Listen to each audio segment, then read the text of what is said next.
I've been in the fitness game for nearly 20 years and I've tried every single eating style to get lean and stay ripped. But one of them in particular was by far the best one. So in this video, I'm ranking the top 4 diets that I've used and the exact one that helped hundreds of men finally get the fat off and keep it off for life. Let's jump right into it.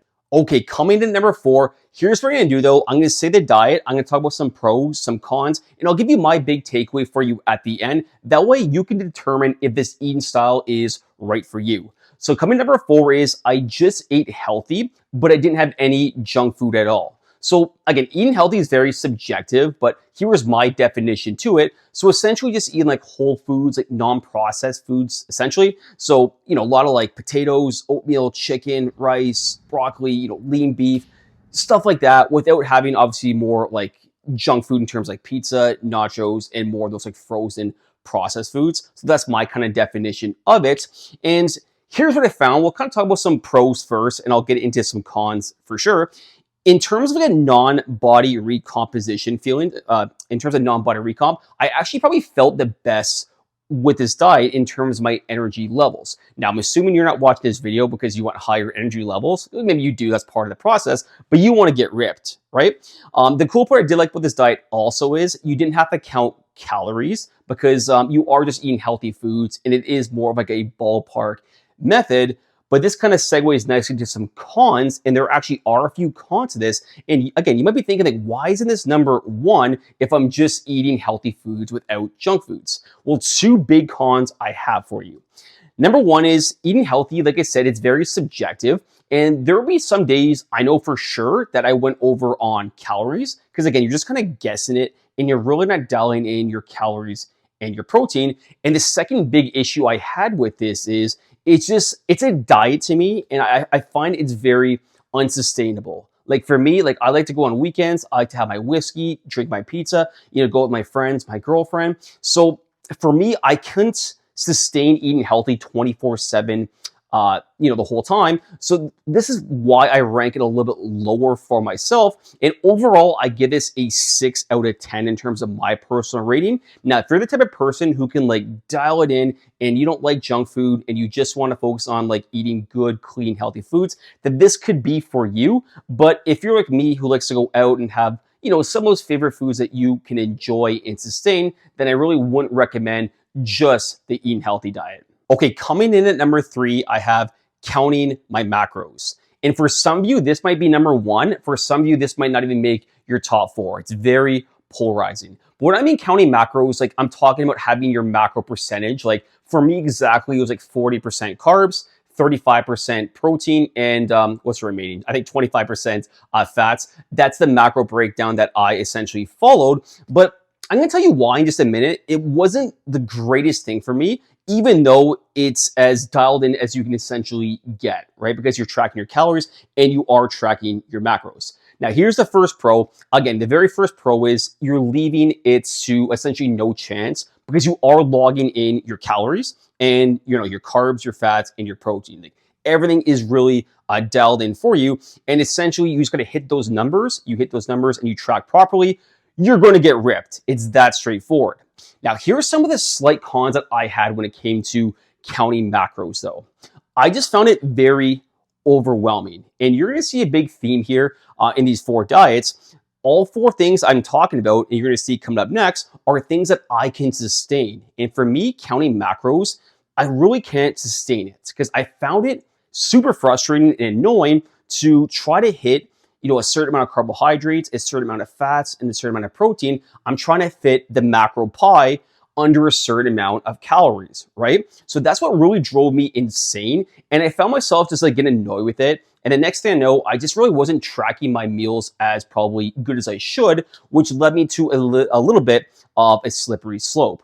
Now, my big takeaway for you here is if you are a type A personality and you want to have everything dialed in, and you're checking your phone and you want to log every single thing in, this will be probably number 1 for you. But for me, I don't like logging every single thing into MyFitnessPal. I find it a bit annoying to do, especially when it comes to carbohydrates and fats. More on that later in the video that you're not going to want to miss. So this is why I have it At number 3, and my overall rating for counting macros would be a 7 out of 10. But for some people, this could absolutely be a 10 out of 10. Okay, coming in at number 3 for me, I have the 80-20 hybrid. Now, it's a little bit similar to number 4, talking about eating healthy, but has two big differences in this diet that help me become more sustainable for the long run. So 80% of the time, I had those foods I already previously talked about, like more of those whole healthy foods, if you want to say that. And the other 20% of the time, I'd have more foods that I can enjoy, like my pizza, my whiskey. That way, it was a little bit more sustainable for me. But here's what I did as well that makes it a bit of a hybrid also. I actually track my calories the first couple weeks, my calories and protein the first few weeks, and then I would just veer off not counting calories. So it had that hybrid in terms of, okay, I know roughly how many calories I'm having. I'm doing it for a little bit, but I'm not doing it every single day for my life. And I think a lot of you watch this right now, you could probably really resonate with that because you don't want to live in MyFitnessPal every single day, as it could definitely be a pain in the arse. So that's exactly what I did. Now, the 80% of the foods, I ate pretty similar foods, like the chicken and all the foods I listed. The other 20%, of course, there'd be a little bit of variance to that, maybe pizza one day, maybe a little more whiskey one day. That's where the variance came for sure. But overall, in terms of what I found, in terms of the pros, this worked really well for me in terms of losing fat and and even gaining some lean muscle, because number one, it was just sustainable for me. And I wasn't overwhelmed by logging every single thing into MyFitnessPal. And it's a good blend of having some of those foods that you should be having to, have enough protein and, help with your energy levels. But at the same time, it's not like a super restricted diet. And you have the 20% rule where you can actually have some of those foods that you enjoy, which makes it very sustainable for the long term. Now, there are a few cons. So I'd say one main con is it definitely is a bit of a ballpark method, right? So if you're doing this, the 80% of the time, you definitely want to have very similar foods, but even the other 20% of the foods you have that are quote unquote unhealthy, I hate to use that word, but you know what I mean, that's where it gets a little bit subjective, and that's where the calories can go a little bit higher, especially if you're out on a Friday or Saturday night with your family or with your boys, having a couple drinks. Next thing you know, you're going way over in calories. So my overall takeaway for you for this and my score, I would give this personally for me a 9 out of 10. And if you hate the thought of counting calories and maybe you just want to do it for a little bit, and you also want some food freedom where you're not eating healthy 24/7 and you have some room to enjoy some of your favorite foods, this would probably be the best method for you. But like I said, one stood out to me the most, which we're going to talk about now. To this day, I still use it, and it gives me by far the best results. Let's jump into it. Okay, like I said, we're gonna jump right into number 4. First off, though, if you do want 40 high protein recipes, you're gonna see what I'm gonna talk about in 1 second here. Grabbing the pinned comment below, absolutely free. It's gonna be a game changer, especially if you do this eating style I'm gonna talk about right now. So the number 1 eating style that works best for me, and even the hundreds of men I've coached, I find the best thing you can do is you wanna focus on calories and protein. It's that simple. So let's break it down, and I'm gonna tell you exactly how to set this up for yourself to make it so effortless.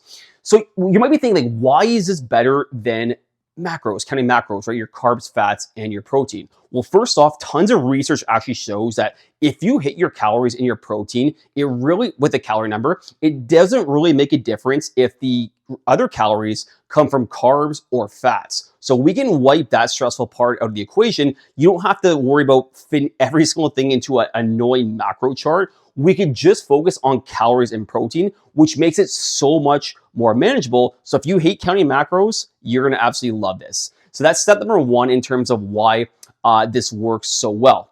Now, what I did, and I'll tell you exactly how you can set this up for yourself.